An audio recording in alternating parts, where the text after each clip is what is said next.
And he named that horse Pickup Line, which kind of melted my heart. Aw. And little by little, yeah, that horse started to change. And we started to fall in love. Aw. Yeah. Yeah.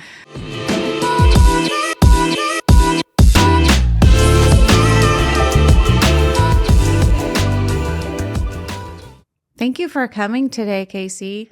I really appreciate it. Yeah, I'm excited after eating your steak and having, a variety of steaks from your ranch, from your deli, and then meeting your dad. I'm just really excited to hear about your story. I mean, he's told me a little bit, and I was fascinated from your education as a kid and how, so start us off. Let me know. Tell me about you. Well, I had what I believe was a really great childhood. I grew up in small town southern Utah as sort of a tomboy, and I think that started me off on a path of being a kid that was just able to explore nature and science around me. I was just able to get dirty and be a kid. I was not plugged into anything like kids are now. And I think that changed my life. We grew up hunting and fishing and being in the sagebrush and the dirt. And I was forever changed by that. And I'm grateful for the opportunities I was given. I actually was raised in New Harmony. Back then in the 80s and 90s, it was just a teeny tiny town of like a few hundred people. And we knew our neighbors, and we even knew their animals. I knew everybody's dogs and horses and everybody by name. And we just kind of were feral kids to a point. And yeah, it was a beautiful way to grow up. I remember my dad teaching us how to, shoot a gun when we were pretty little, and we could go out and shoot rabbits and hunt without, adult supervision when we were 8, 10, 12 years old. And so, yeah, I was given responsibilities at a young age, and I think that helped me to gain appreciation for the ability to just be a leader and the appreciation of nature and the life that I was taking. I know that sounds weird to a lot of people, but I saw nature as a beautiful cycle, and I really connected with the animals that I was hunting, and I appreciated the chase and the beauty of it. And I especially appreciated the beauty of the way that the animal was put together. In fact, one of the things that I enjoyed most after I would harvest an animal was the processing of the animal afterwards. And I still love that part of it. I think it's beautiful how an animal is created. In my belief system, I believe that animals are created by a maker, by God. And I just believe that the body system that is put together is impeccable and incredibly made. And I think it's beautiful to look at the muscular system and the structure of it. And it just provides an incredible food source for us. Yeah. And they have I've only been on one hunt, and it was a 7-day hunt off the grid. It was the most exciting thing I've ever done in my life. I can't wait to do it again. It was in San Juan, and the appreciation I have for animals and the way they're created, and nothing is by mistake. Everything is so intentional. Right. And yeah, and then I started just seeing things differently, just in their mating process, and just, it's very, very cool. Yeah. It's a beautiful thing. And you've had that all your life. Yeah. Yep. It's a beautiful thing. Everything is connected. It certainly is in our ecosystems. And I think, so this is interesting. I didn't realize it then, but I do now. My understanding of an ecosystem and the role that wildlife play in an ecosystem definitely plays a role in us ranching now, and what a vital role livestock play in that same ecosystem, from soil health to plant health, even the way that we take care of our water systems. There's just a really great balance that needs to take place. Deer, elk, antelope, those type of, they're called ungulates. They are ruminating animals. Those type of animals eat a lot of the same feeds that like sheep and cattle do. And those feeds need to be managed for the wildlife and also for cattle and sheep. And so a good rancher, a good manager of livestock is also managing for wildlife. In fact, I think there's a number out there that's something like 75% of the lands that wildlife reside on in the United States are managed by farmers and ranchers. Wow. And I don't think a lot of people realize that, but farmers and ranchers are absolutely vital to the health of wildlife in the United States. Wow. Sometimes the government isn't always, the best steward of lands. And I think... and other things. Yeah. Sorry, I had to put that plug in. Yeah. Farmers and ranchers are doing an impeccable job with a lot of ecosystems, and especially in our area. Our ranch is on 151 years of sustainable, beautiful focus on our land, and our soil health is just impeccable. We have a lot of great springs in our area. Wildfire management. We just got done with a project that took out a lot of invasive species and restored some really great native habitat, plant habitat, but also some plants that are more beneficial for pollinators. And we do a lot of great work for our land. That's really cool. And at times we work with government agencies that we see doing good work.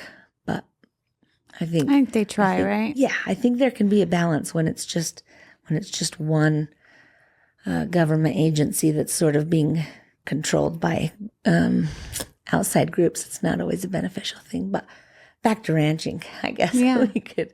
Well, tell me, so what was it, like elementary school, middle school, high school, college? I mean, what education do you have or did you take to like know everything that you know, and they're still probably learning about ranching and running your business, which has become very successful. I hear people, Michelin restaurants fly in on Tuesday, pick up their meat and fly out. Like you're doing incredible amount of volume.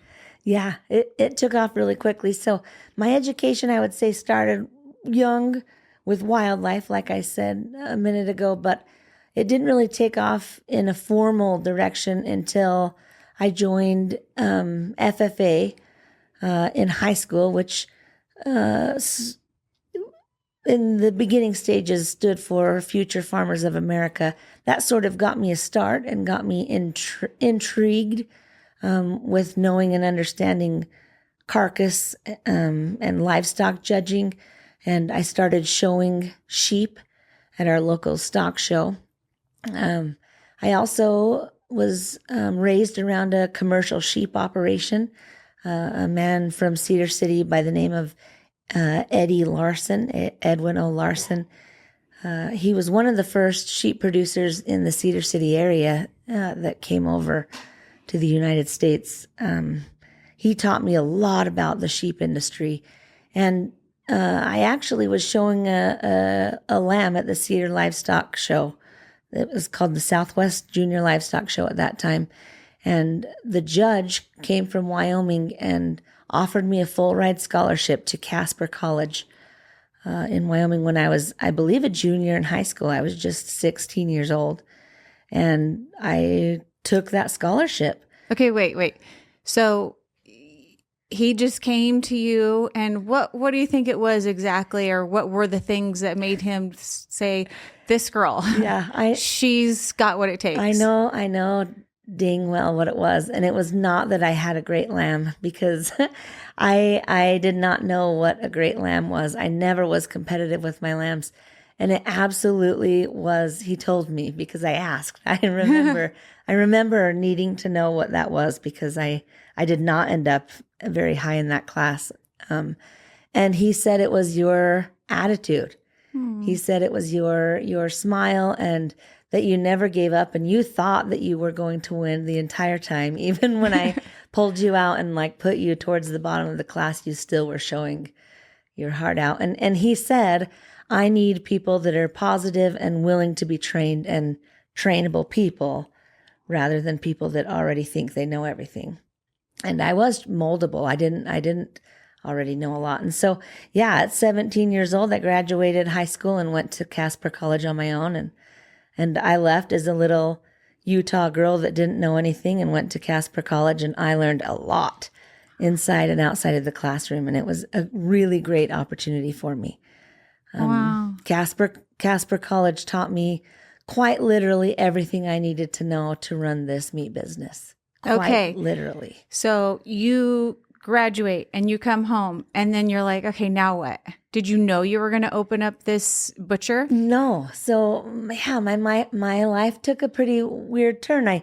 I never thought that I would open a meat shop. Matter of fact, we judged livestock in Casper College. It was a beautiful experience, because at that college, you actually travel around the United States judging animals live on the hoof, but also on the rail, which means you look at their carcasses and you can determine yield grade and quality grade. And you can look at sheep, hog, and cattle carcasses, and sometimes goat. And you can determine things like prime, choice, select. You can look at the marbling scores. You can look at everything from their age by looking at the joint development, or the ossification of their bones, their fat. You can tell a lot about an animal when it's hanging on the rail, but the real trick is being able to see what that animal is going to look like while it's still alive and walking in front of you. And that took a lot of training, but I became very good at that. And we went from everywhere from Houston and San Antonio, Texas, to the Cow Palace in San Francisco, California. We traveled to like 14 or 15 different states doing that, and competed nationally, against other colleges. And then I ended up coming back home and went to SUU, and took some classes from Utah State too, and ended up teaching agriculture for a decade at Parowan High School. I thought that I was going to retire doing that. And then the pandemic hit. Okay. Yeah. And that's when things really shifted for me. A lot of the shelves went empty, including the meat shelves. And at that same time, the cattle market just took a dive. That really affected all of the markets, but the cattle market really hit bottom. And we had my husband and I farm and ranch in Parowan, and we had some fat cattle, and there was no market for them. There literally wasn't a market. And so I said, I think that we could sell these online, on Facebook or whatever. And we couldn't go into the classroom. I was having to teach online, which I myself was a hands-on learner. That's why I succeeded so much at Casper College. We rarely spent a day in the classroom. It was hands-on. No matter the weather, no matter what was going on, we were outside every day. And I appreciated that style of learning. And so I tried to teach that way. And teaching online was hard for me. It was hard for my students. It kind of broke my heart. It was hard. Because you knew they weren't getting the full experience and what they needed from it. Yeah. Kids, I feel like don't learn that way. You can't express your passion as well. It's hard. It was hard on all kids. Yeah. The kids got really depressed during that time. Not even getting out to do their sports or whatever it was, and not to but I was in California, which it lasted way too long there. Like it was, the mandate was way too long, and kids were getting to be like, they were emotionally so bad that they didn't really want to be anymore. I don't want to say that they were suicidal but some of them were, Yeah. So you're teaching online. Yeah. I was teaching online and trying to make videos and make it exciting. And it was. And then you're going to go online and sell some meat. Yeah. You're going to go on Facebook. So I was kind of thinking, I don't know if I could do this for very long anymore. My passion is kind of dwindling. I need to see kids, it's not working. So I decided maybe I could sell some meat. And my husband just said, let's try it. And we initially wanted to maybe start like a burger restaurant, a steak restaurant or whatever. We've got some land right by I-15 in Parowan and thought maybe we'd do that. But first we'll just sell some frozen meat to people to fill their freezers. And so we opened up it was like a 300 square foot building on Main Street. We rented that space. And yeah, people came in right away looking for fresh product. And it surprised me because we had planned on it just being frozen. I just had a little teeny deli case with some fresh product and the rest was frozen. So we had to completely switch the way that we were selling product. And I remember when we first started, we had these little glass jars of horseradish because we had so few customers. And now we are going through like 30-pound tubs of horseradish every weekend. I know, because we get horseradish and cheese every time we place an order with you. It's like, wow, I don't ever have to buy this stuff again. So we place an order now it's been like every week. Yeah. So, wow. Yeah, things have changed immensely. We've been able to expand. I'm glad you got rid of the glass because, I would have kept those. I'm sure of it. Yeah, that wouldn't have been a very good business move though to keep using glass for every customer. Yeah, we had few customers in the very beginning. We had planned on if we could make about $500 a weekend, then we would be doing okay in business. That was your first goal. That's what we were hoping for. Yeah. And now you do that in like an hour. Or less. Yeah. Yeah. Good for you. It makes my heart so happy. Yeah. There's quite a few transactions that hit that per transaction. Right. Yeah. And they're just constantly at the register. So I went to your shop, your little store, I guess. It was a little over 3 years ago on the way up to Hatch, and went in and you had knives that you were selling and like some little, cute stuff, like some towels and just, appropriate, neat stuff. And I loved it. It was little, but since then you've grown. Yes. Yeah. Yeah, we have. So my husband runs the farm and ranch, and then I run the meat shop along with my mom and a group of other girls. We've hired, a guy here and there, but without fail, I don't know if they can't keep up or what it is. I don't mean to be rude about that, but like we run a hard core shop. You have to really work and just see the problems and get after it. Like anticipate them. Yeah. And get in front of them. It is a different vibe in our shop. And yeah, the girls can just keep up. It's really wild. Anyway, yeah, it's a woman-owned and operated business thus far.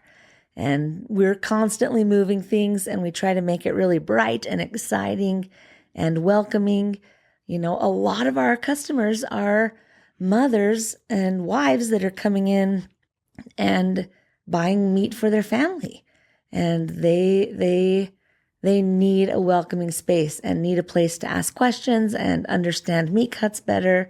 And we give all of that to them. And they are killing it at the meat game. There's everybody has a smoker at home now. Everybody has a Blackstone. And so all they need is a little bit more guidance on what steak cuts or, smoking cuts to pick out, where to look for marbling, where the seams of ligament are, where to steer away from things, they're getting their education a little bit more every time they show up, right? And they get home and they make their dinner, and their husbands probably are just raving, happy as can be. Yeah. That's awesome. Yeah, but even the men, you know, we'll have men come in that are big time meat people, and it doesn't take them very long to realize that they're talking to somebody who knows, you know, what's up. And because at first they might not necessarily know. They totally think that we're just girls, and they're like, I know more than you. And pretty quick they realize that they at least know as much, or maybe not as much. And give them 5 more minutes with you and they'll know they don't know as much. We level the playing field pretty damn quick. I love it. Yeah, it works. It works. Matter of fact, one of the greatest things about our shop, I think, is that we kind of poke the bear a little bit. We have a fun shop. You know, we like to tease people a little bit. We cuss a little. We're just kind of rough around the edges. I like it. And so it's a fun vibe. People respond really well to that. Yeah. Normal, real. Yeah. We are real. Yeah. You're like, I'm going to go see my best friend that I just met yesterday over at the meat shop. Yeah. We have conversations. That's so Let cool. down your barriers a little. Let's have fun. We're talking meat. We're a little rowdy. Yeah. I love it. Yeah. Oh, gosh. I want to know more. I'm like, you have such a wealth of knowledge, but I knew I was going to learn things just by getting to know you and what you're doing. And I take it your husband is from the same industry, and I know he has a story of his own, which someday I'll learn. And you guys met out of college? No. No. So my husband is, I don't even know how much older he is. I'd have to do a little bit of math, or a lot of math, but he's quite a bit older than I am. So when I got back from college, I met him at our local auction house, like the place where people sell their cattle or sheep or horses or whatever.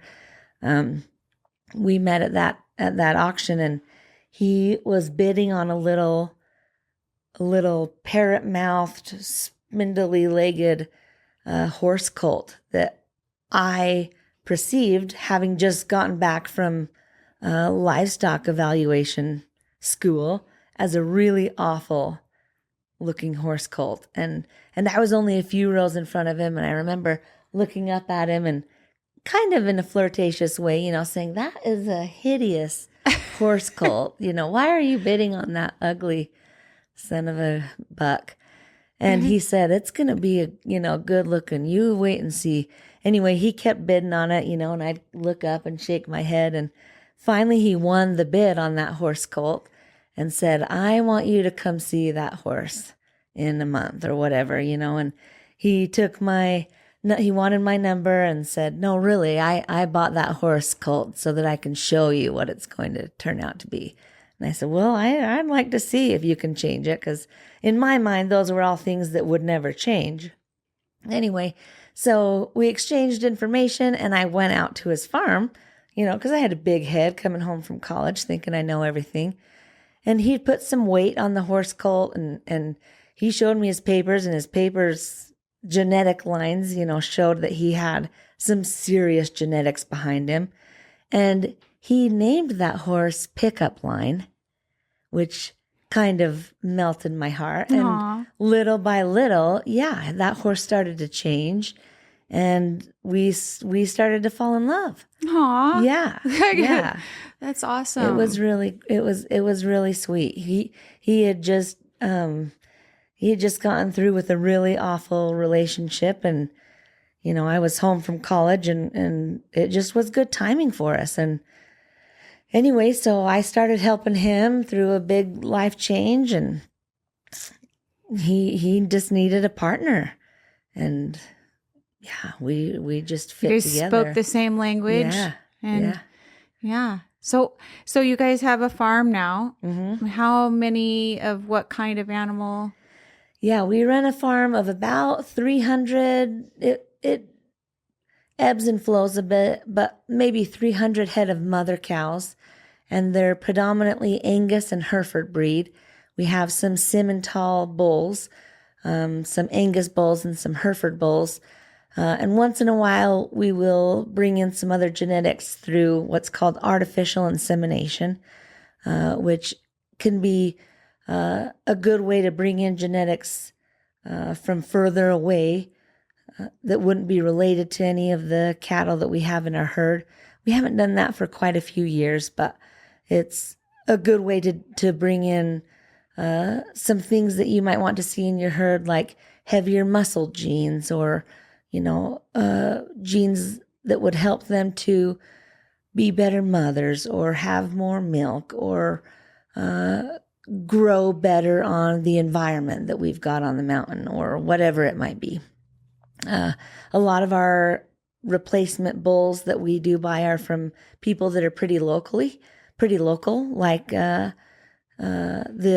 Gibb Yardley family in Beaver, and we buy some cattle from the Aiken family in Cedar City, who own Milt's and Rusty's in Cedar Canyon, Milt Stage Stop in Cedar Canyon. Matter of fact, they have the exclusive with our product right now. And so it's pretty neat. It comes full circle. We, will raise some of the cattle that come out of their bulls, and sometimes even buy some of the calves that their kids raise and their grandkids raise. And then they end up coming back to their restaurant. It's a pretty neat local story there. But anyway, we have predominantly Angus and Hereford cattle. And then we'll end up feeding somewhere around 500 or so steers to finish throughout the year. And most of those are ours. 300 or so head will be ours that we feed. But then we've grown to the point where we're now buying steers from other people in the valley. Because you just can't, what you have is just not enough. Yeah. We've grown to the point where we have to buy cattle. We have to buy. Are you always just feeling like you're going to be short because you're just growing more and more and more? So you're always like, we need to find more. Where are we going to find? Constant stress. Yeah. Is it? What else? It is. What other stresses are in this industry? For you? Yeah. One of the biggest stresses having just a meat shop as opposed. So we sell by the cut and by the pound, where a lot of other ranchers just sell quarter, half, and whole beef.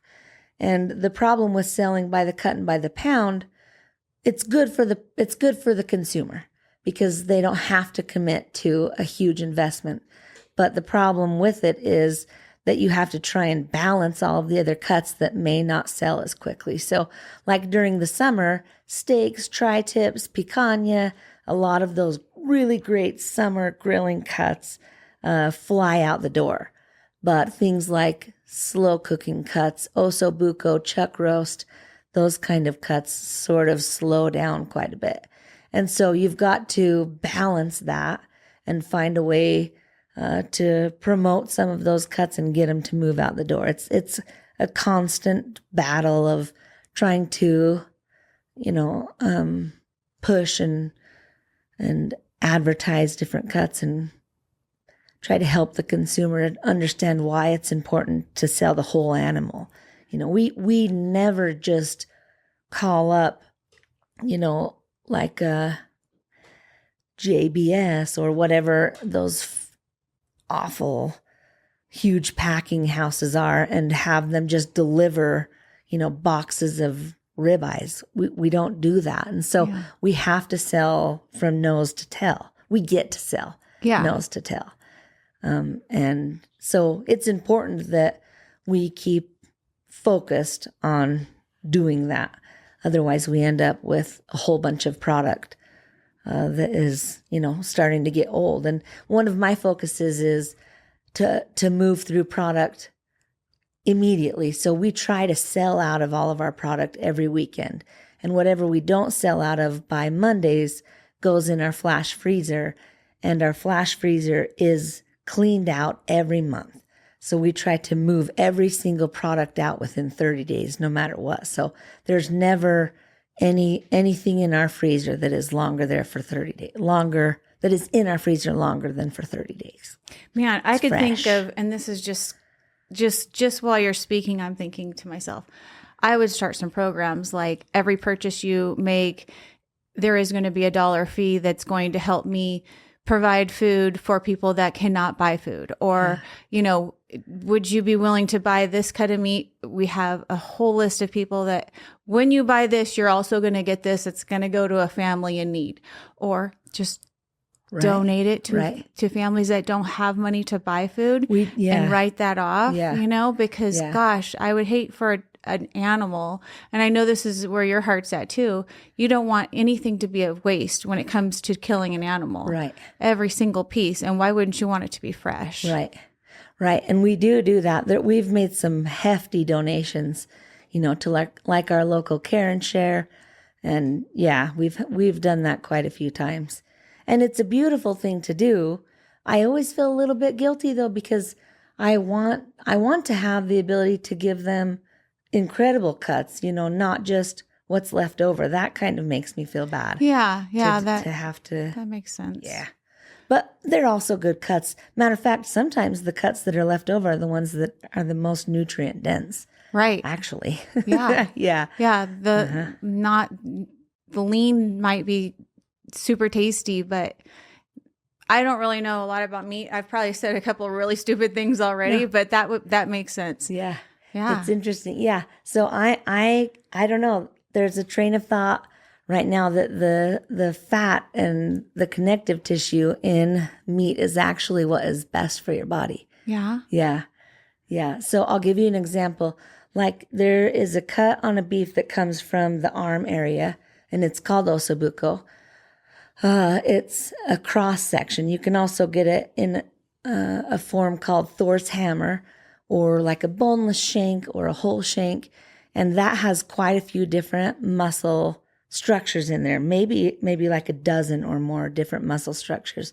And between those muscle structures, there's connective tissue and collagen. And then there's also bone and bone marrow in the center of that. And if you were to cook that down, you would get an insane amount of nutrient out of that cut. The collagen, the bone marrow, like all these things that I'm like seeing on, Allure magazine or wherever it's from. Yeah. Eat, drink, and that's where the bulk of it is. Yeah, you could eat a piece of ossobuco for dinner and get more nutrients out of that than if you were to fill up your plate with vegetables, fruit, grains. You would, it would be much better for your body. And that collagen in particular is great for your joints and your skin, gut health. Beef is incredible for gut health. We're finding that a lot of diseases right now are being close to, if not eliminated, when you focus on gut health.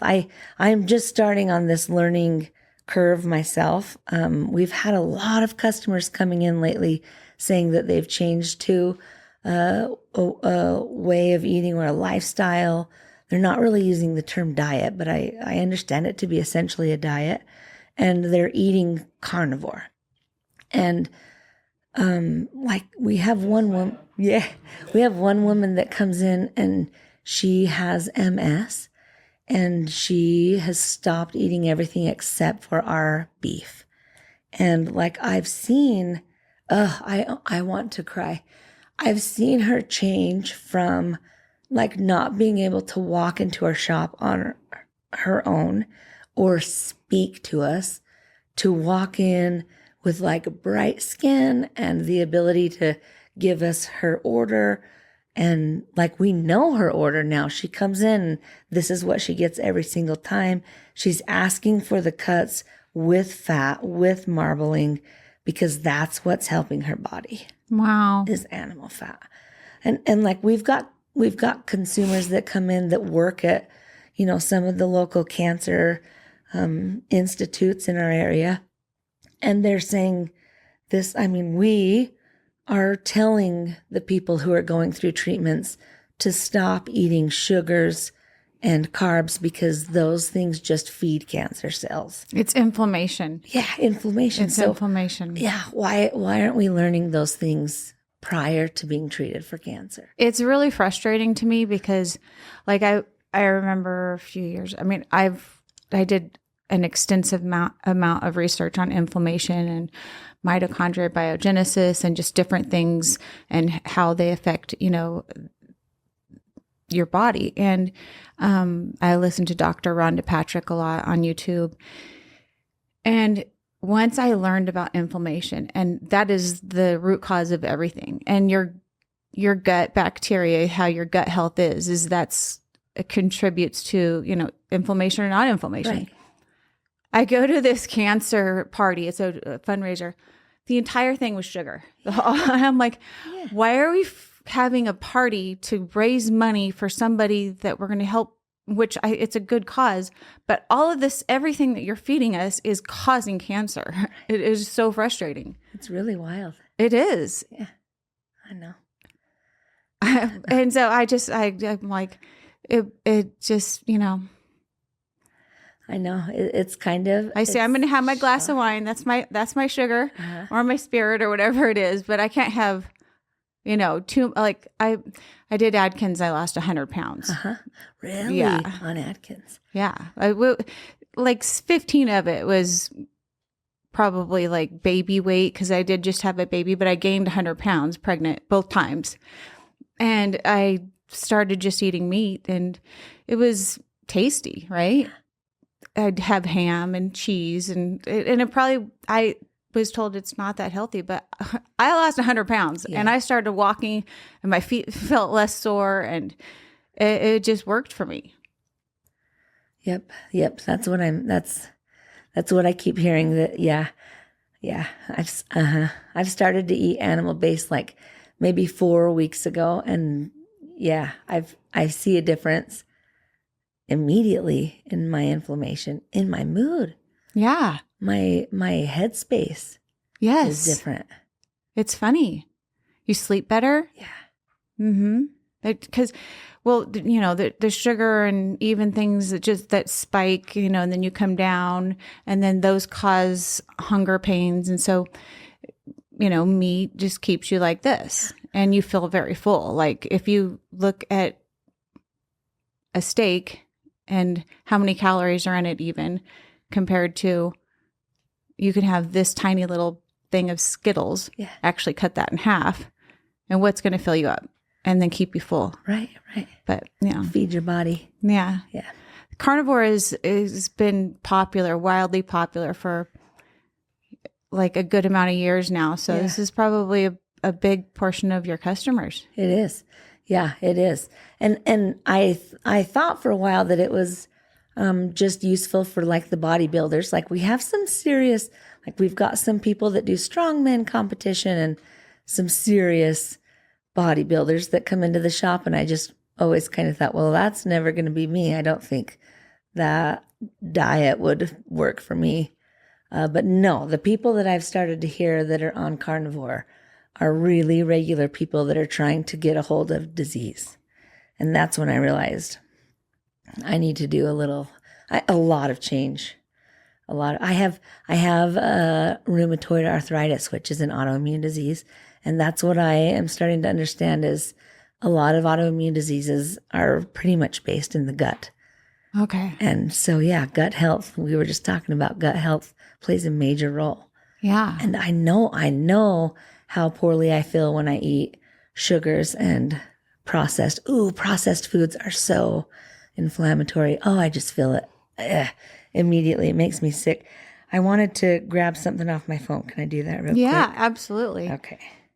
And there's a carnivore event that you are going to, where's my water? That's exactly what I was going to bring up. But I forgot the name, so that's what I have to look up. I think I put my water in there. Did you have your own bottle? No, you gave it to me and it was in a bottle. And I think when I ran and tripped over the cords and had to get my Zillow call, they'll cut this all out. Unless it's around me, but I don't see it. Yeah, this is such an awesome topic. Like, I'm down like 50 pounds, and like I had nerve damage from the military. Like, I couldn't even grip like a dumbbell because of all the inflammation in my spine, and I was just never taught, that's how. So the inflammation goes down, and all of a sudden I have feeling in my hand. Isn't it crazy? I'm like playing guitar and stuff. That's so cool. Wow.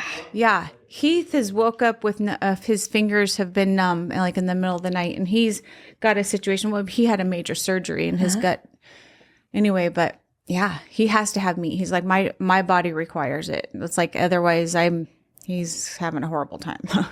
Yeah. See, and there's even differences within the meat industry that will play a role. You can get really bad meat out there. Yeah. There's some horrible stuff. Yeah. So what is it? I mean, I know you're going to show it.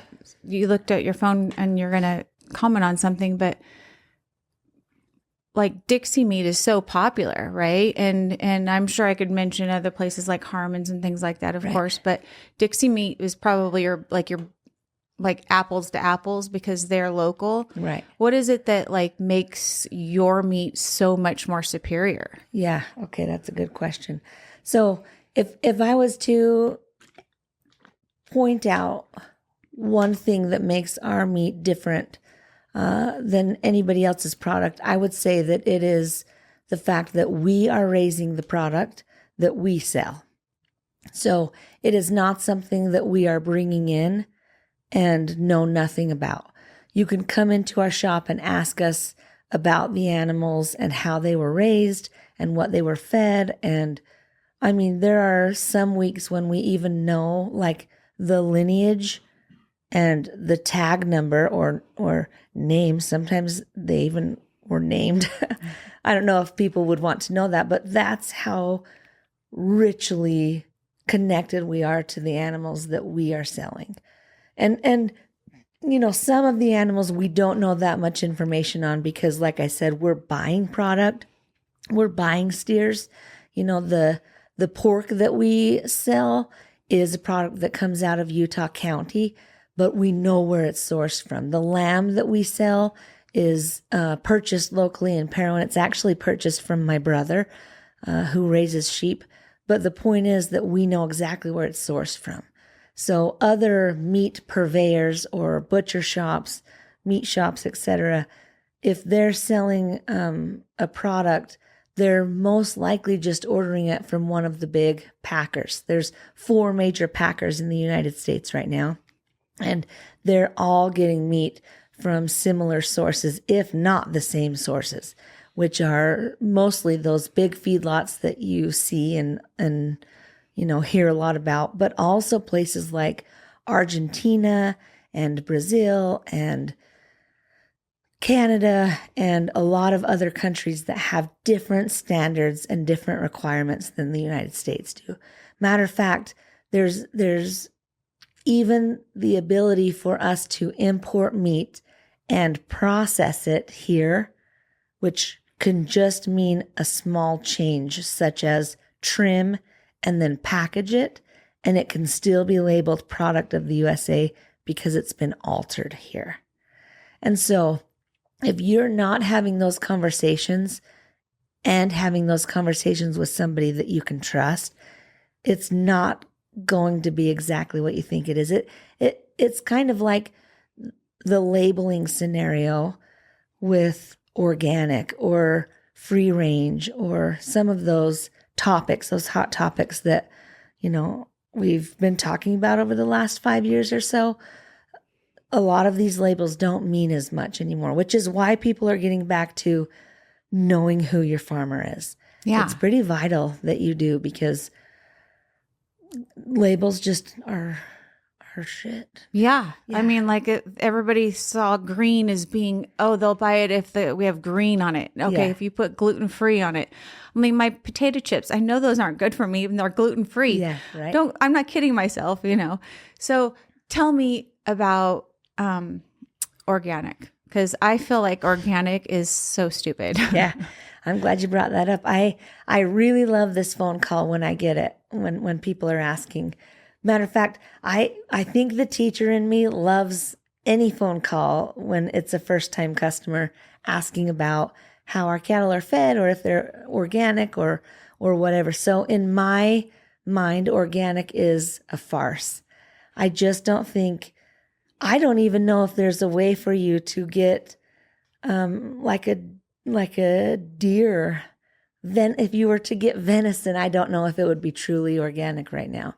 Because I don't know. I don't know of anything in this world that could be actually never tainted by any human. I think it would be really far-fetched to get that product. And so when you go to the grocery store and you go to the produce aisle or any area and it says, organic, what do you think those benefits are supposed to, what are they trying to tell us? I would say that our product is closer to organic than what you're getting at the grocery store. Yeah. I do. So, for example, a lot of the meat that you'll see in the grocery store aisles has been what's called gas flushed, and it is a preservative that's put into the packaging to give it a longer shelf life. And you'll see the color of the meat will be a bright pink to make it look fresh, make it look brighter. You'll see a lack of myoglobin. Myoglobin is the protein water that's in the meat, and it should be kind of a darker red color. You'll see those little absorbent pads that are underneath the meat. And then it's in a plastic packaging, sometimes with just a styrofoam tray. If it's in a styrofoam tray with packaging around it, for sure gas flushed to keep it bright pink. So like when you're getting steaks at Costco, definitely gas flushed. Really? Yes. And Costco has for a long time been the place to get great steaks, right? Because they're prime and high choice and really heavily marbled. But that gas flush will change the taste of your product. In fact, take away the taste of the product. I think that's why there's so many steak seasonings right now, is because you've got to put something on your steak to even have flavor. If you're getting a product that has been fresh cut and then vacuum sealed with no gas flush, you're going to taste the meat again, especially if it's heavily marbled, which is where your flavor, your juiciness, your tenderness comes from. That marbling is responsible for all of those great parts to a good steak. And if it's been dry aged, especially dry aged well, then you're going to have a phenomenal eating experience. All you really need is salt. Wow. When people come up to our counter and pick out a prime steak that's been dry aged and then ask us, which seasoning should we put on it, we really shake our heads and say none, or maybe some salt. Wow. Maybe salt, pepper, garlic if you need, some seasoning, but please just taste the meat first. Mm-hmm. Yeah. It has such a rich and vibrant flavor. Same with the pork. People don't even know that pork has a flavor anymore because it's just null and void of all flavor because of the way we're feeding pork, because of the breeding now. It's just being mass produced. Chicken's the same way. Chicken has no flavor anymore. Right. You open up the packaging and you can't even smell fresh meat. I have to boil it smell. down in like my taco seasoning. I read the back of that. I'm like, I don't know almost every ingredient. Yeah. These I can't even pronounce them, but I boil the chicken down in the taco seasoning just to get some flavor. Yeah. Yeah. And I know that taco seasoning the next day, I am swollen because of the inflammation from all the Yep, that's exactly stupid right. crap that's in it. I think that's why it's been so easy for us to sort of fly under the radar and win award after award after award, because our meat has flavor. It does. It just, I know. We're hooked. We're like, okay, I'm not stop. All of the things that we spend money on, it's but this comes first because it just is part of our everyday happy experience, and it is healthy. And I could just tell it is just a superior product. I'm so glad. Yeah. And just wait until you try some other cooking methods. Steaks are superb, right? It's the best cut of meat. But there's a whole other realm. If you are slow cooking cuts, like we talked about the ossobuco. Yeah. But briskets are incredible if you've got a smoker. A Sunday pot roast, a chuck roast is incredible. It's great for your body. Those ligaments and the fats that come in those slow roasting cuts are so good for your gut health. But think about also, like we've got bone marrow canoes, which are split down the center. And so you can access the bone marrow, and people will like put that on, the top of their steak. Really? Grill a steak and then top that with some bone marrow. Do you have does your website have like recipes and things like that on it? Yeah. We post recipes all the time. We've got all of the cuts listed. It's an online store. We're offering shipping now. The best experience is to come into the shop, because then we pull everything out that you want to look at. If you prefer to lean a little bit to the heavier marbled stuff, maybe like your ribeye, you want a big rib cap on it and a little eye, which is what we prefer, then we'll show you all of those steaks. Or maybe you want a lean cut, with a little bit less marbling, then we'll try to find a steer that didn't marble as well and show you those, and you can pick out what you want and just get anything and everything that you dreamed of. If you order online for shipping, then we kind of, pick out what we think would be the best for you. But if you come into the store and chat with us, it's the best. Well, we're trying to not stress you out, but I have a feeling you're gonna continue to reach a broader audience, and getting into your store is not always going to be possible. Good point. Yeah. But we're not trying to stress you out, because I know like supply and demand. But yeah. So what is your website? Just Google search Dry Lakes Ranch Beef, and it'll take you there. Yeah. It's really easy to find. And your mom works with you. Yeah. That's what Donna my was mom. telling me.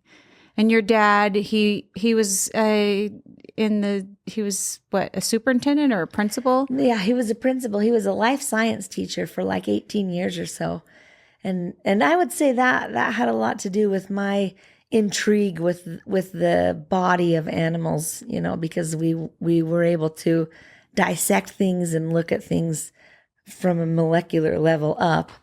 And that gave me a lot of confidence in looking into things. I remember opening up, the bodies of animals as we were hunting, and having incredible respect for, the thoracic cavity and the digestive system, and that's letting nothing go to waste. Yeah, that still plays a role today. Like ranching, if we have an animal that passes away and we want to know what the cause was, it's important to do an autopsy on the animal and see what happened and what went wrong, so that we can avoid that in the future. And those things are important to do. Farming and ranching is a lot of science. You need to know and understand the animals and the management side of it, the feed, the medical side of it. Maybe that's another thing that we should talk about, is the medical side of things. Some people are concerned about vaccines and antibiotics, and that is something I have a pretty staunch view about. Okay. And I think it's important that we bring that up. We do vaccinate and give antibiotics to our cattle. I believe that it is inhumane not to. Okay. And the reason is we would treat our cattle just like most people would treat their pets, their cats or their dogs living at home with them. We take them to veterinary care whenever they would need it. And if it is a simple vaccine or a simple antibiotic that they need, then we are happy to give it to them as they need it. So there's a lot of misconception out there that ranchers or farmers are just peddling drugs to the animals, and that can't be further from the truth at our operation. There's no way that we would do that. We don't do that for ourselves. We definitely try to let nature take its course and use as many natural remedies as possible. But like, if we have an animal that has a simple injury, say like a cut in between their hooves or something, they step on a sharp stick or something, and they just need a simple shot of penicillin, we do not feel like that should be a life or death situation just so that we can have a label that says no antibiotics ever. I feel like that would mean that we're taking money over the health and comfort of an animal. And I think that that's wrong to do. That is happening right now in the dairy industry, and I think that it's wrong. And that has been pushed a lot by the consumer. And I don't know if the consumers realize that, when you're wanting a product that touts being no antibiotic ever, what that means is that those animals can't and won't be treated. And they might not be healthy, and yet you're still eating them. Yeah. And that's just education. Yeah. And I think that's what you're doing right now. Yeah. People don't understand that. Yeah. And I would go to and see, no antibiotics given ever. Well, that must mean that that's the right thing, Right. without even researching or looking it up, because I'm in the grocery store and, I'm not at my computer saying, well, let me look up that. Right. And not that I would get the right answer anyways. Right. So what you're saying makes total sense. Yeah. That's what I mean about being an educator. I just can't stop. When these phone calls come in, I'm like on the phone for 20 minutes with a new customer because I feel like these things need to be explained. Because they'll explain it to their friends. Yeah, I hope so. I do. Oh man, we had do. somebody come over and love her when she sees this show. But, she had the gluten-free, there's this and that, sausage. Right. And we made our sausage and her kids just, they'll never eat her sausage again. And I was like, it's just, I don't know. But that's all they eat is gluten-free. And I don't buy into it. Yeah. But I'm so glad to hear that about antibiotics, because I never even questioned that. Yeah. But then that makes sense, because if you're not well, you get antibiotics. Yeah, animals need to be treated, in my opinion. And see, there's withdrawal times. It depends on the strength of the antibiotic, but an animal can't and won't be placed into the food system with so many days. And if we were to treat an animal with antibiotics, that withdrawal time would probably be thrice what is required on the bottle, just because we're extreme about things like that. And that's probably, again, why it's important for you to know who you're buying your meat from or whatever else you're purchasing. But yeah, if you are truly concerned about the health of your animals, you do everything that you can to maintain their comfort and their health. And that has to include medications when they need it, and I think for our personal views, that will include vaccines. And that doesn't mean that we're giving them vaccines for everything that's out there and they are building up immunity for diseases that don't even exist in the United States. We're not giving vaccines. Like there's a big worry about a new mRNA vaccine that is changing, the DNA sequence of cattle. That's never going to be given to our cattle when it becomes available for cattle in our area. That's something that we feel is encroaching on our freedom. If it is pushed to be a requirement, that's a fight for freedom in our mind. And so it's not going to be given, and that's probably another topic. But the point is, we feel like it's important to have the ability to treat and doctor our animals when it's needed. And we will not be put in a corner where we have to choose the health of our animals over a label. So we don't label with organic, no antibiotics, things like that. You just have to know and trust who you're purchasing it from and that we're doing things right. And if you can't trust us, then we hope you find somebody that you can. Yeah, I'm sure those 20-minute phone calls on the phone with a first-time caller or somebody, you don't even know, and they hang up and go, who can you call that's running a business that I'm sure is extremely busy, that's going to spend 20 minutes on the phone with you to help educate you on something? One call is like a customer for life. I hope so. I hope they can sense the passion. Yeah. Yeah. That's why I hardly ever pass my phone to anyone else, because nobody else explains it as good as the person that's walking through it. Well, yeah, and you're Yeah. a teacher Yeah. by heart, and so you know what it means to teach one. You're teaching many. Right. Yeah, Right. that's so cool. Yeah.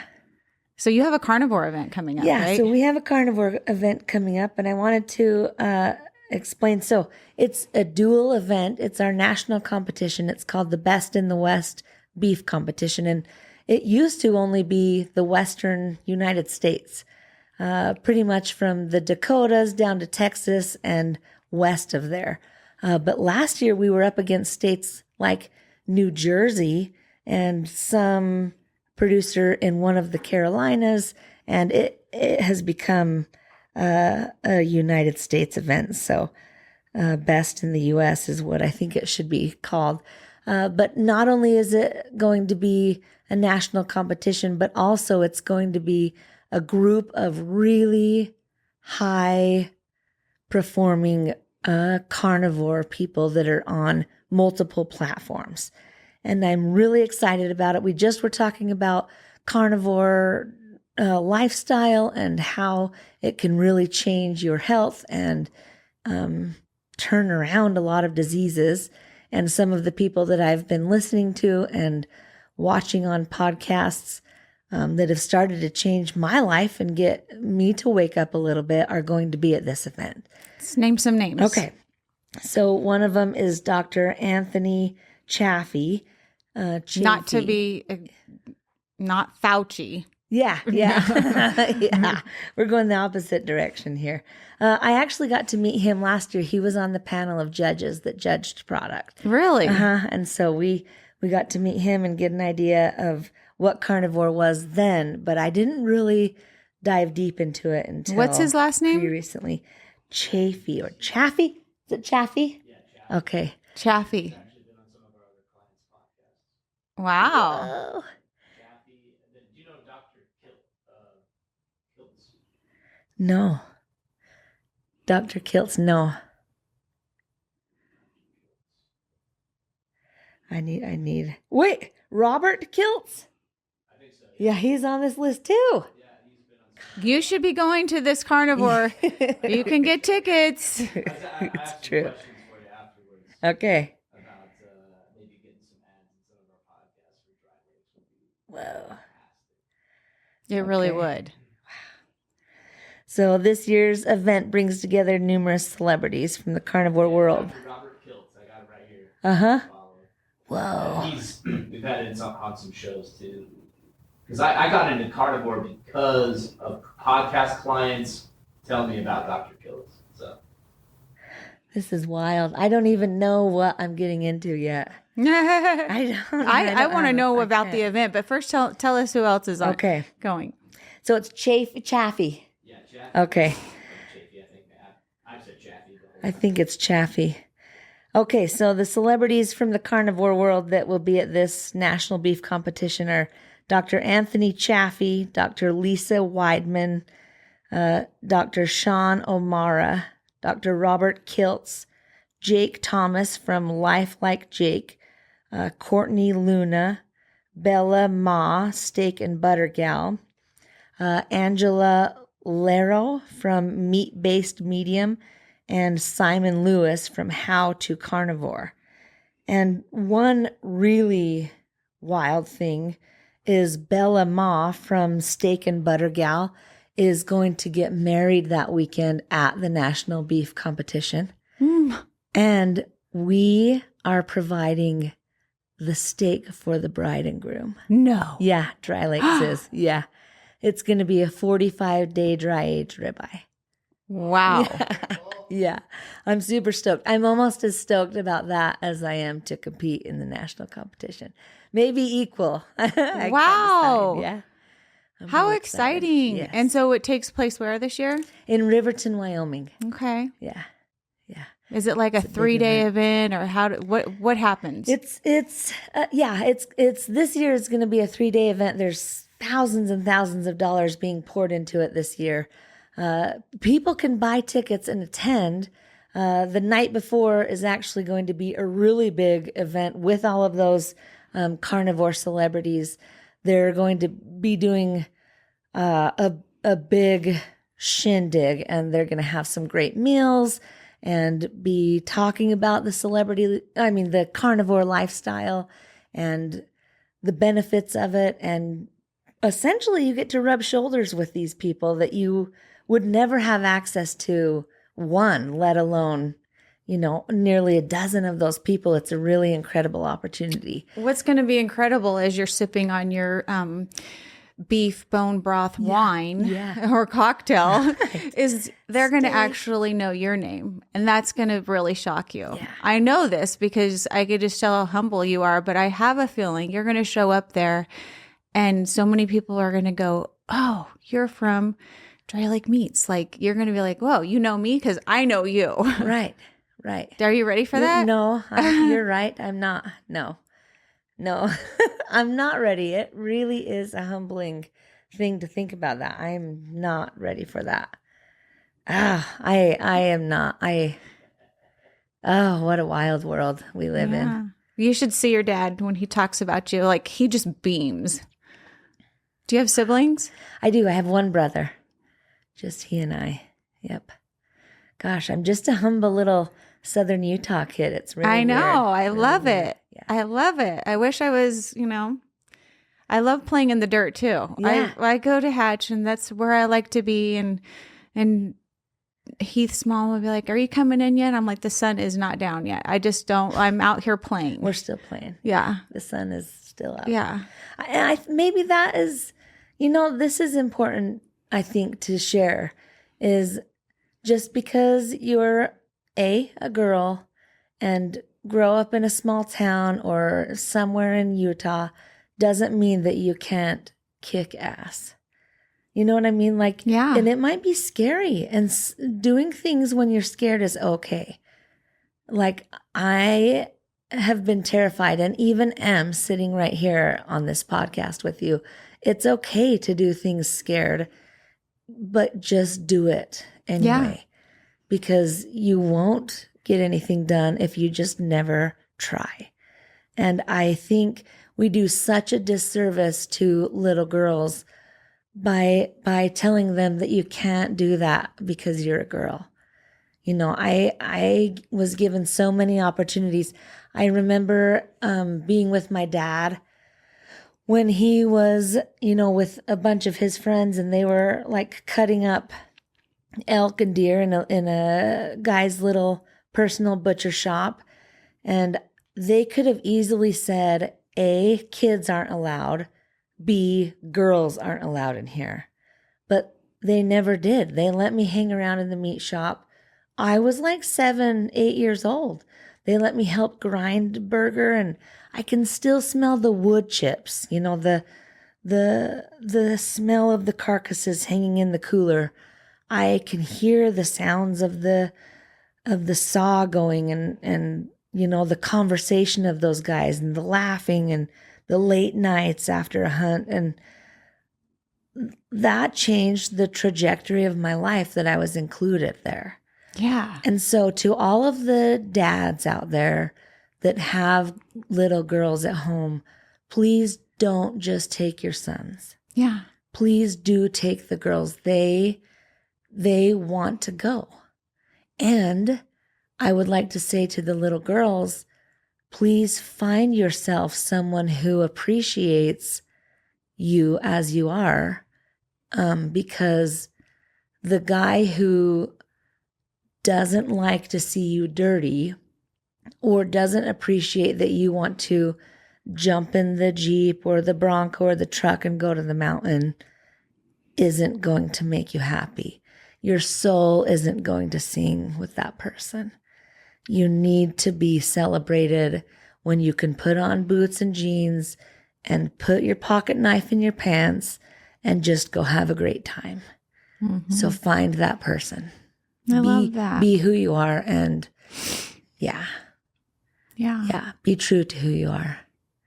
I love that. Yeah. I love that. I'm like, I don't think that like before I moved to Utah that I ever got dirty like I do now. I come in like 3 times a day and I just turn the hose on and wash my body off and retie my ponytail and go right back out there because I'm like, oh, I feel gross. All of a sudden I will feel gross. And I just really just need to like get my hairpin back again because it's getting in my face. Yeah. Yeah. Like, and it's the hose. And I'm thinking, I go, man, I really must have a wonderful guy that would be okay with that. And I clean up once a week. Yeah. Here I am. Today's the day. Today's the day. You're like, oh, you look good today. Yeah. Yeah.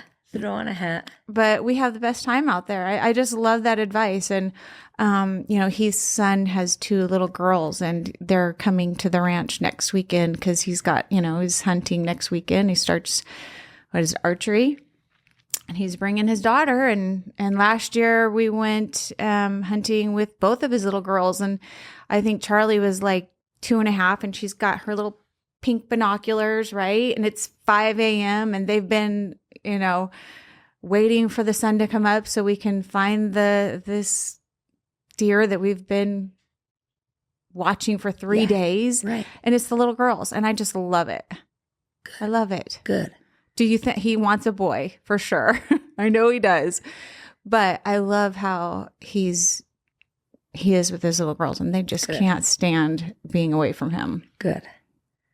Because cool. Then they're going to find somebody that doesn't leave them home. Yeah.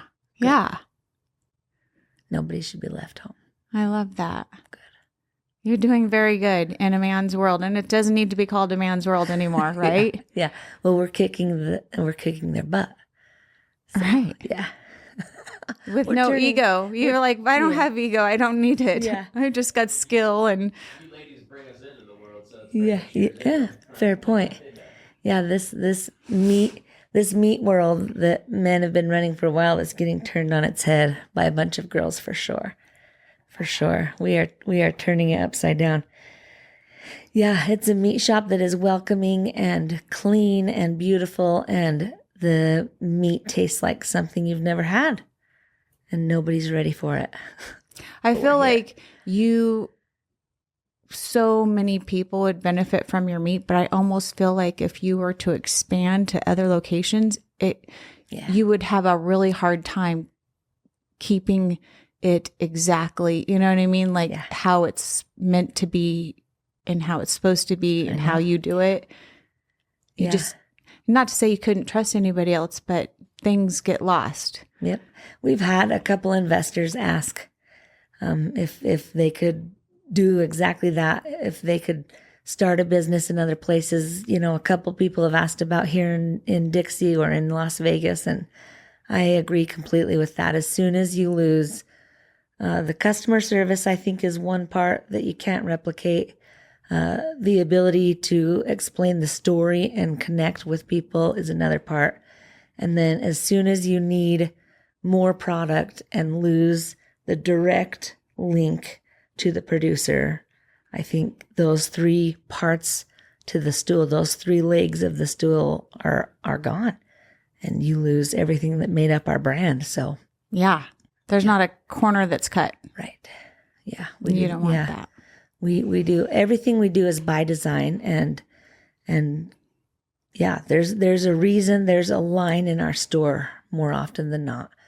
And if you're going to complain, then you just have to leave, because we have a rule at our shop, and it's no assholes. No assholes. Yep. I love that one. Yeah. That's it. Yep. You can't complain. You're here for a reason. Everybody is. Everybody in that line is there. And yeah. I love it. Yep. You've got to appreciate it. And if you don't, there's the door. Right. Yeah. Because you don't have to have this. Right. There's places you can get it otherwise. Yeah. And I know that I've heard that you just are, I know it's amazing, but the stories that I hear about the lines around the store, or, just how much product you sell in one day, it just amazes me. Yeah. We close on Tuesday every week so that we can haul our live cattle to processing. Okay. And then on Wednesdays every week, we go back up and pick up the product that has been dry aging for 2 weeks. And we will haul that product in our refrigerated trailer home. And my team of girls and I, there's about 8, sometimes 10 of us, we will unload a trailer of meat in about an hour, sometimes 2 hours of time.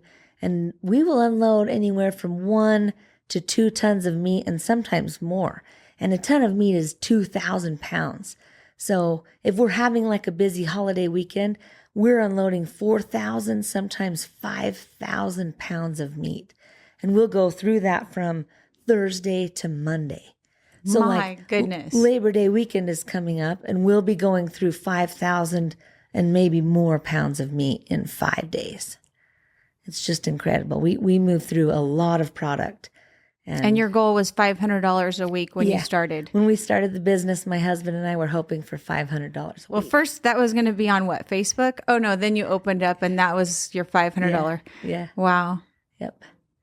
Yeah, it's been a wild ride, a beautiful, humbling wild ride. Well, I can't wait to get back to your store and see what you've done. You've grown and grown. So Yeah.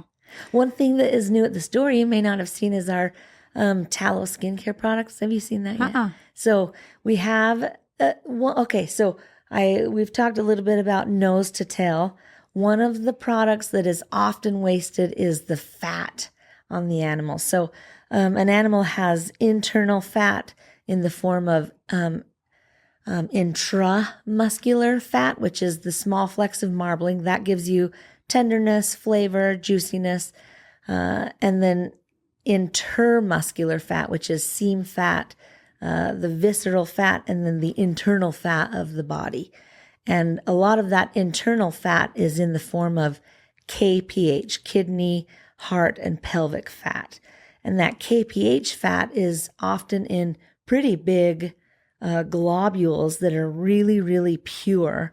There's not any ligaments or muscle tissue or anything like that that would make it a mess to try and render down. So we're able to grind that and melt that and create skincare products with that fat.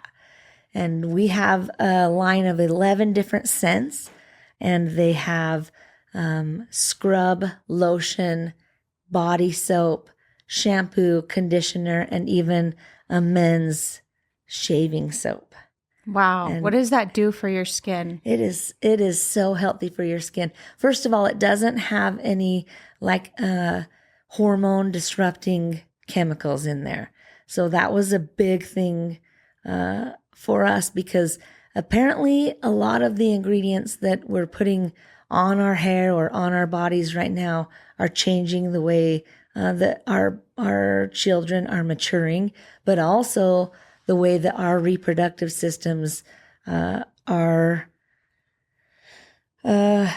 Developing. Yeah, developing. I think a lot of cancers right now are coming on because of what we're putting on our bodies. It's along the same lines of aluminum in your deodorants. Right. And so, yeah, they're a really clean product.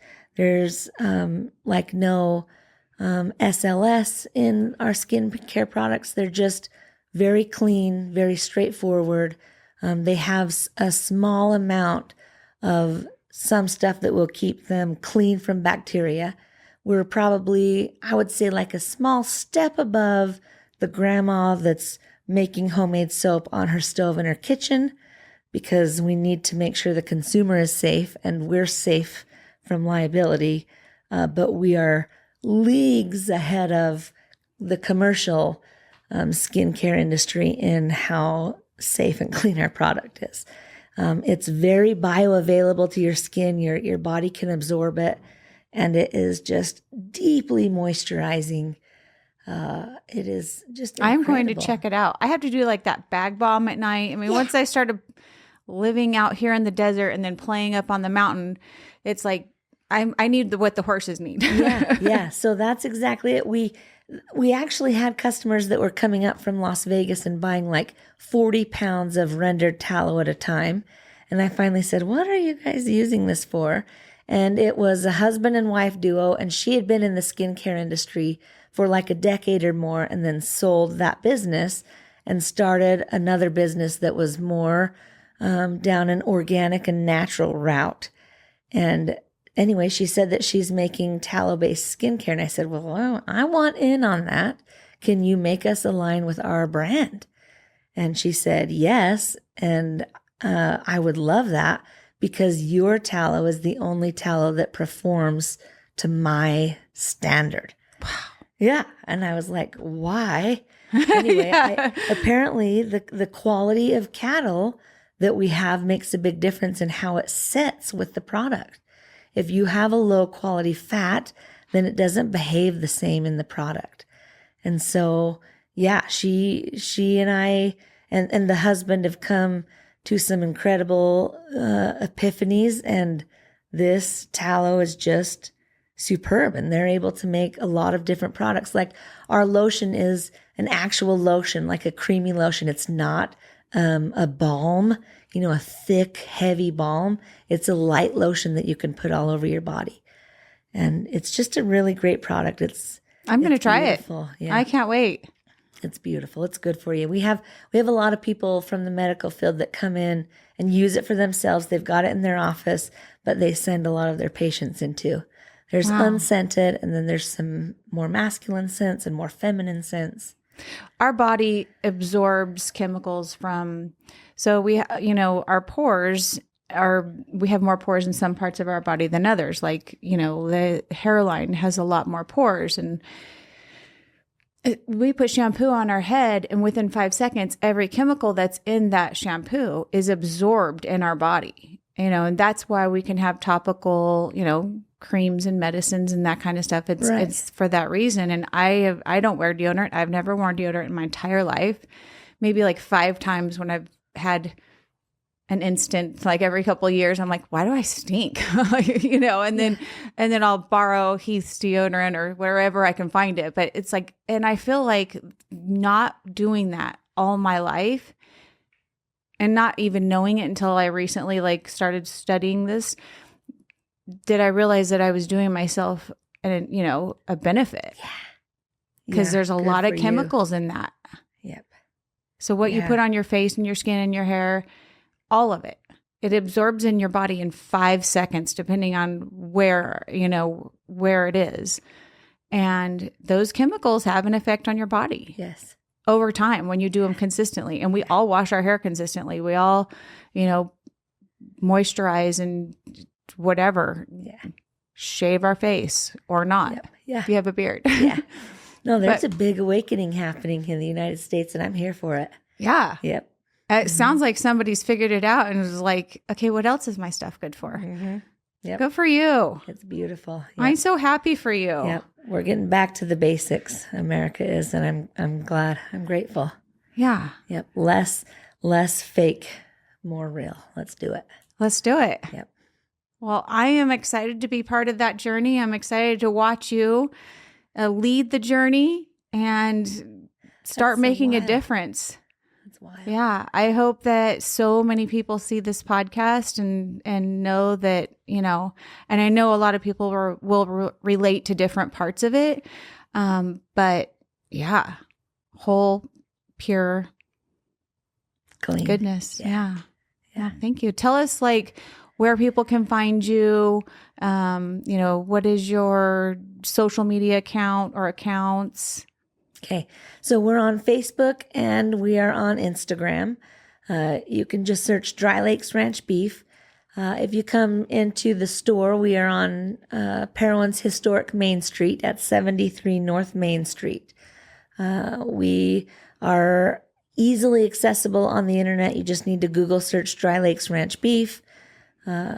We are listed on Google. We are also listed on a lot of different things like Yelp, etc. We're easy to find. Just Google search Dry Lakes Ranch Beef and you'll find us. And so if somebody's out of the area, they can order from your website. Yes. And how long does that take usually? So you can order from our website. That's a pretty new thing. We are now doing delivery, shipping essentially. Sorry.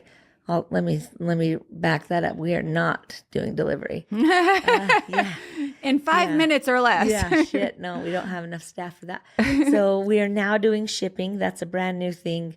You can order, if you're in the 50 states in the United States, then we will ship. 48 states. We'll not ship to Alaska or Hawaii.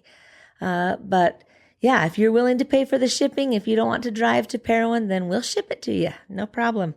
But you also are always welcome to come to our store. And a lot of people have mentioned that it's worth the drive. We are a great little boutique meat shop. We're entertaining, and you get to pick out your cuts. So it's worth it. Just come on into the store. And you have product, feminine care product that's like nearly as pure as you can get, super moisturizing. Do you still have the knives? Yeah. Okay. So we've got some great kitchen utensils. We have butcher knives. We've got some Pocket knives. Yeah, pocket knives as well. We carry WR Case and Son case knives.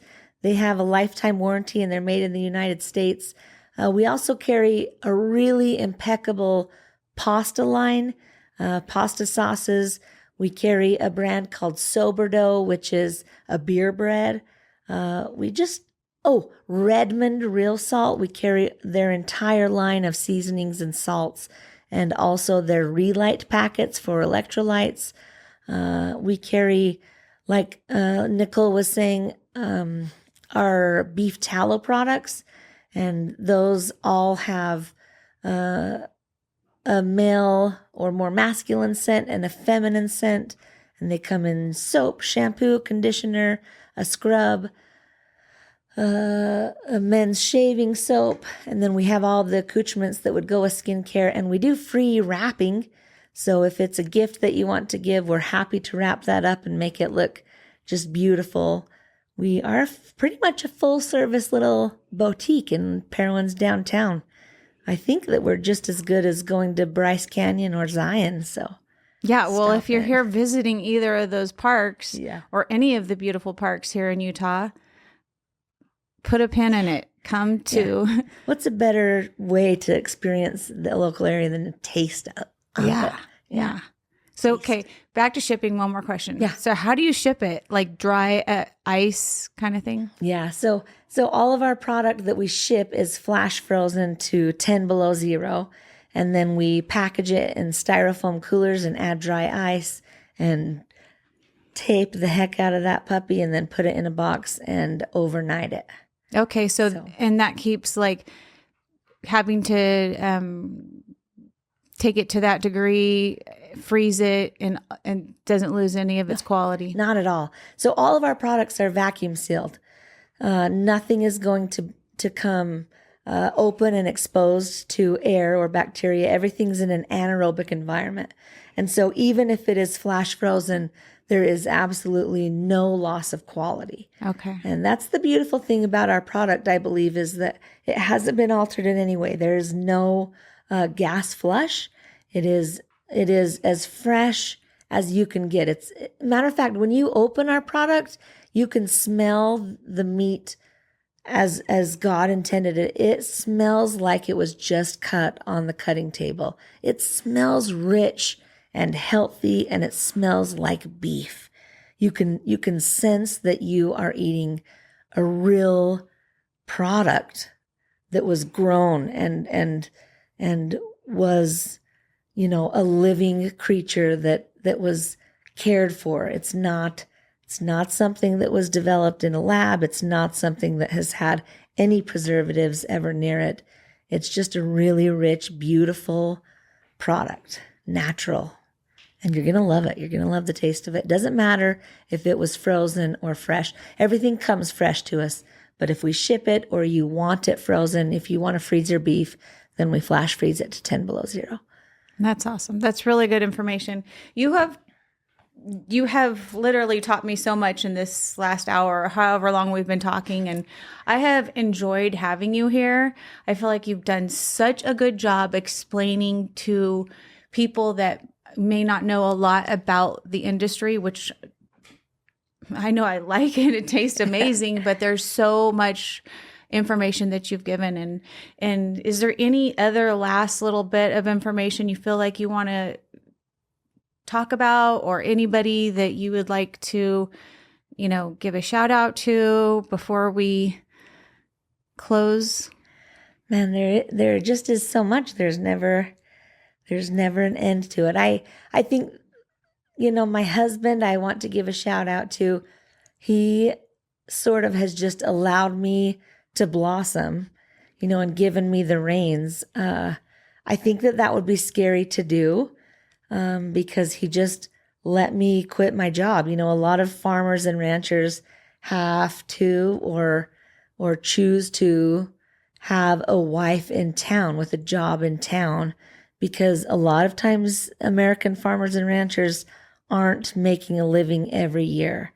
And so a wife in town gives them, a backup plan. And for me to quit my job in town, so to speak, had to be a little bit scary, I think, for him. And not only quit that job, but then rely completely on my choices to sell his product, was another scary step. And I'm being pretty radical about it. I'm being outspoken. I am saying things that other people in the industry don't always say. I'm admitting that other people aren't doing it correctly in a lot of cases. And I'm being forthcoming about our meat shop being ran by women. And I am talking about other butcher shops not being clean or not dry aging properly. And sometimes I'm speaking about other ranchers that, don't feed their animals enough, and the animals aren't putting on fat, and they end up with the product that is dry or tough. And, that could be seen as a negative thing. And I'm grateful for his trust in what I'm doing. And so I want to say thank you for that, because it can't always be easy. And I think from his generation, we spoke earlier that he's a generation or two older than me. I married an older man, not only speaking from his generation, but also he came from Mexico. And so from his upbringing, I think both of those things kind of point to the fact that he may, want to kind of be in charge of what I say and do. And the fact that he doesn't means a lot to me. Aww. And so I'd like to say thank you to him for that, letting me have the reins to do as I see fit in this business. And him and pickup line. Yeah. Him Right? and the horse. Yeah. Pickup line. Yeah. Pretty beautiful life that I live, and I'm grateful for it. That's awesome. Yeah. Well, it sounds like you've probably had a lot of people in your life since a very young age that have just supported you and being around. Not every kid would be allowed inside, a meat shop, but because you were interested and you weren't a pest and they saw a genuine, you were easy to be around. Right. And there's some kids, it just naturally sounds like to me, you heard all of it. You heard those conversations at 7 years old. You heard the saw, you heard the cutting, you smelled the meat then, and all the way through the coach that picked you out of an arena full of people and said, here's a full ride scholarship, all the way down to the line to meeting the man that was going to support you and give you the opportunity to lean into something that was very scary. Yeah. So I'm happy for you. There's been incredible people. Yeah, that coach, his name was Kelly Birch, and he was an incredible man and still is. He's still around to this day, and yeah, he definitely changed my life too. And others. I must say thank you, Kelly. Yeah. Dinner is an amazing thing. Yeah. Yep, it's beautiful. Yeah, I didn't mention this, but I've worked at a lot of different butcher shops, Nicole. That's one thing that I didn't mention, and I think that's how I know what to look for in a clean processing plant. I've done everything in a butcher shop that could be done. I've done everything from the managerial positions up front to working what's called the kill floor. And I know and understand every process and the way that it should and should not be done. And so when looking for somebody to process our animals, I knew and understood those steps and what was being done right and what's being done wrong. And I can pick them out in a second. And so that's why we travel 2 days a week. That's why we're closed Tuesdays and Wednesdays, is because we travel to somebody that we trust to do it right, because we've seen how they do it. And that's important. Another thing that I'd like to say before we end, Nicole, is there is another person that I think deserves recognition while I have a microphone, and that is Dr. Temple Grandin. She is a woman that currently teaches at Colorado State University, and she is autistic. And she has changed the animal husbandry industry, and in particular the meat industry. From my standpoint, she's changed our world. But those two things she has made such an impact on, and it has absolutely altered the way that we run our ranch and the way that I see my business. Wow. She has introduced a way of handling livestock that essentially it guides the rancher, the farmer and the rancher to ask the cattle to do something by instinct. So you would move the cattle by moving into their flight zone rather than forcing them by pressure or contact with them.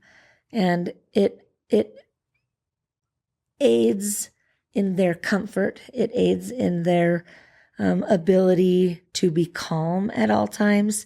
And calm cattle are healthier cattle. They are cattle that will put on marbling better, which leads to a better product in the end. So she's done studies on this. A lot of people have cattle who are calm, cattle who are happy, and are able to live a life that is instinct driven, are going to yield a heavier marbled carcass, a carcass that is just better put together from the top to the bottom because it hasn't been under pressure. There hasn't been Stress. things like, So even you would know, like lactic acid buildup in a body, for example. If you have an animal that is constantly under stress, it changes the chemical buildup in the body. Those same things happen to animals. And so if you're not caring for your animals from the point when they're little, then it changes the composition of their body chemically. And that will alter the end product that people are consuming. And I don't think enough people understand that. Some people think that it's just at the very end when you're unloading that animal for harvest. And though that's an important part of it, I think the entire process is.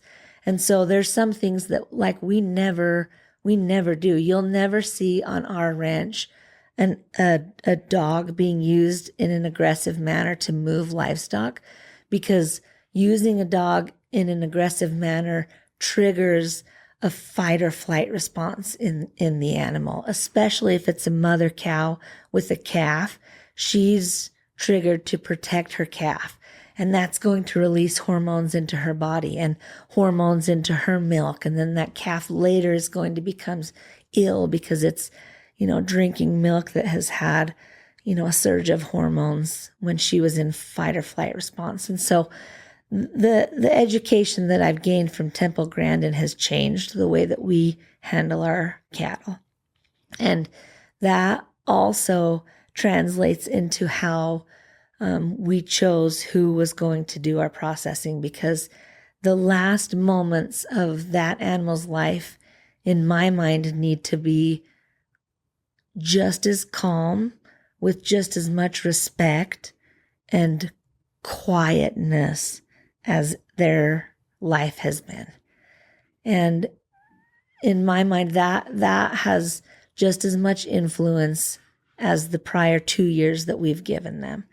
And so we chose our processor based on that. Their last moments, that steer's last moments are going to be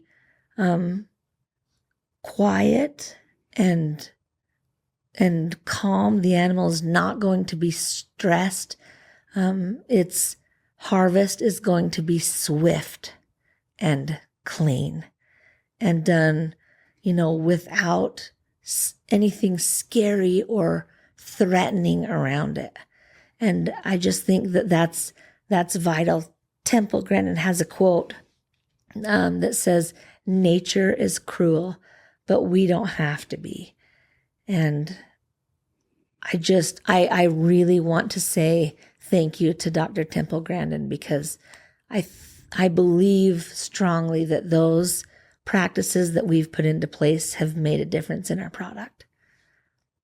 I believe it too. Yeah.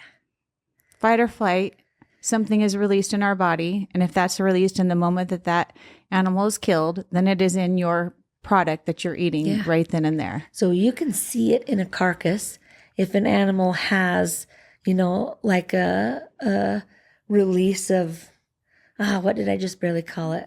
Endorphins? Yeah, Adrenaline? endorphins, yeah. Lactic acid, any of those things. You can see a color change in the muscle. It will end up very dark, and the texture of the muscle will change. It will be a dark, dark red. There's actually an industry name for it. It's called a dark cutter, because a lot of the blood will still be in the muscle. And it absolutely changes the product. There's so much to it. Like you said, there's so much science to it. And we've only unraveled an hour's worth. Yeah. And you have, 20, 30 years education in this field. So, and it definitely, I can tell when I bite into a steak or have any of your cuts of meat. So thank you so much. Thank you, Nicole. Thank you for having me. Yeah.